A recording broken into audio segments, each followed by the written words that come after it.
Tak dobré ráno, přátelé. Stále nám pribývajú odberatelia, čož nás teší a motivuje na to, aby sme pracovali ešte víc. Dneska je teda 6.4. a za 3 dní nám privezú kontajnery. To bude strašne veľký humbug pak, takže nicméně teď potrebujem fakt nutne kúpiť Cabanos. Cabanos je vlastne trubka, ktorá vlastne privádza vodu, tak ako som hovoril minule. Malé rezumé, tá ma poslali prič, že nie som zaregistrovaný. Vyprodáno, mají, ale asi 8 kusů, 20 metrových kusů, takže to je pri hobby market. Takže žiadna 50 metrovka, pretože my potrebujeme v kuse 50 metrov. Tam mali 20 metrové dvakrát, takže taky sme si moc nepomohli. Možno sme našli presne to, čo potrebujeme. Majú tu trubek hodne a vidím aj tú správnu, takže nebudem jasať, ale možná to dopadne dobře. Takže přátelé, stal sa zázrak. My máme presne to, čo potrebujeme. Dokonca som dostal ešte na to aj zátky. Takže skvelé. Moje přání bylo vyslyšeno. Podarilo sa mi kúpiť presne to, čo som potreboval. 50 metrov. Samozrejme ďakujem pánovi Havránkovi. Skvelá práca. Zvládli sme to. Teď ešte vymením a prikoupím 2 kolinka na kanalizácii a môžeme to ísť zahrabať a prichystať na čtvrtek. Tak, sme na stavbe.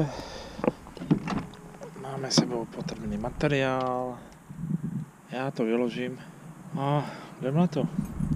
I keď myslím si, že díl z tohoto týdne bude z 90% o štvrtku. A na to sa máte čo tešiť. Na to sa teším aj ja, pretože to bude cirkus.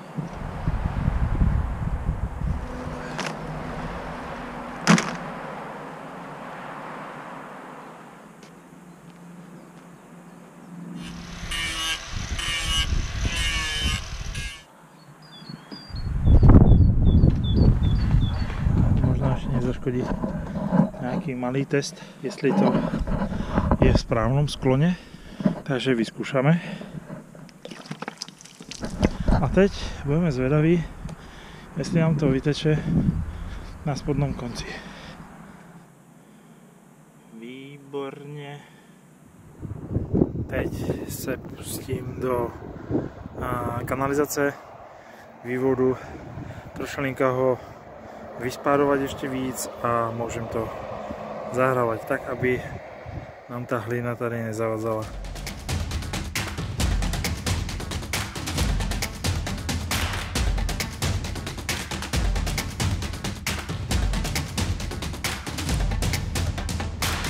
Pred chvíľou mi prišiel mail od YouTube, že mám víc používať hashtag with me a stay with me.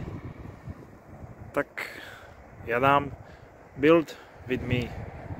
Momentálne nic iné nepotrebujeme, jenom odbiery.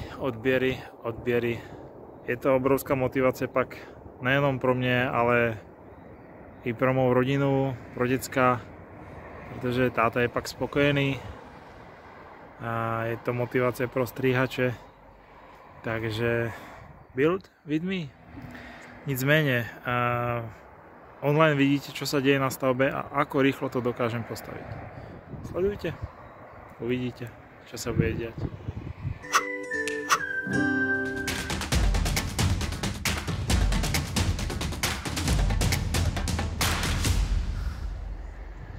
Teráska je téměř vyrovnaná, kanalizácia je zasypaná, takže som ready na kontajnery. Teď je podľa všetkého streda. 8.4. a my jedeme kouknout na náš dům. Na části našeho domu. Takže pri části. To už bude celý dům, ale po částech, rozložený na části. Pri uvidíme kontajnery. Tak to sa teší.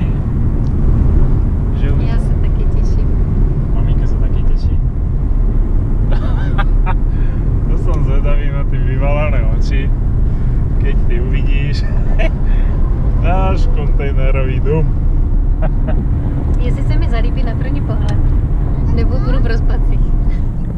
Tady je památník evropského rozvodí.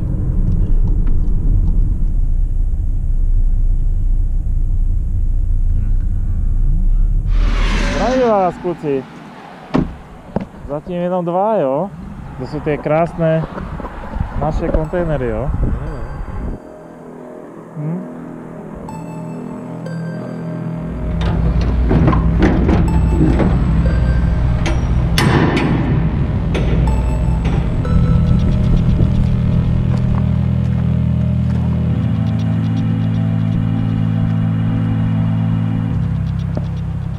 Jsem v rozpacích. No, my jsme to tušili, že budeš v rozpacích, že? Ale v takových. Až v takových?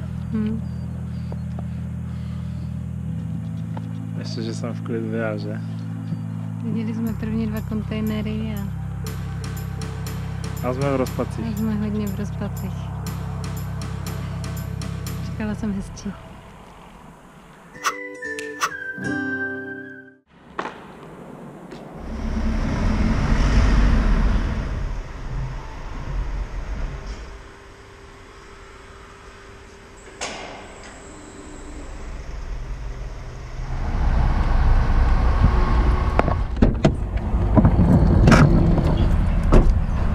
Zdravím vás. Zdravím. Tak čo? Ready? Jo.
Tatínkem, ale jedeme asi pěkně pozdě. Asi o celou parádu přijdeme, protože jsme si volali tatínkovi a ten říkal, že už má jenom poslední kontejner. Takže nevím, jestli ho vůbec stihneme, nebo přijedeme na to, jak se bude jeřáb uklízet. Takže uvidíme, jak to celé dopadne. Čau. Teď jsme přijeli pozdě, co? Počkej. Máme tu temnou. Já ti vím, že to je dobře. Ale já tam nahoru asi nepůjdu, já budu mít závěr. Komplikace je veliká. Poslali nám jiný typ kontejneru, ktorý my nemôžeme vyřezať, pretože nemá spevnenú střechu, nemá spevnený strop. To znamená, že je to hodně špatně. Tým pádom ho budeme reklamovat a posíláme ho asi pryč. Postavím domeček. Toto je opravdická reality show, no. Takže nakonec sa to vymyslelo úplne ináč. A problém je v tom totiž, že Poláci poslali špatný kamión, samozrejme to už sme sa bavili o tom. Takže v podstate sme vyreklamovali tento kontejner. My ho síce tu spustíme teraz na zem, ale ten, ktorý príde nový, doveze nový a ten odveze hneď kamión, vlastne ten starý, respektíve tento, ktorý reklamujeme. To znamená, že vlastne to bude takú na preskačku. Takže my teraz musíme vlastne ten kontejner len složiť a pustiť kamión pryč, ať proste nemá stojné, no, jeřáb. Máme, jeřáb je od společnosti Autodrej. Nám vyšli v ústretí v tom, že prostě stoja tady a nebude to stát až tak veľa peněz, protože v tuto chvíli nemá ten jeřáb žádnou jinou práci. Takže díky, myslím si, že sem přijde pan jednatel, takže pak ho můžeme spravit s ním interview. Tak, a v této chvíli jsme zaparikádovali jeřáb. Jeřáb nemůže snad to odjíst. To byla dobrá taktika. Výborně. Tak, máme 5. kontejner, který jsme nechtěli, ale máme k tomu jeřáb. Takže skoro zatím dobrý. Co budeme s tím jeřábem dělat? Prodáme ho. Za dobrý prach. Ne, necháme ho vydělávat. Chvilku vydělávat a pak ho prodáme. Tak jo.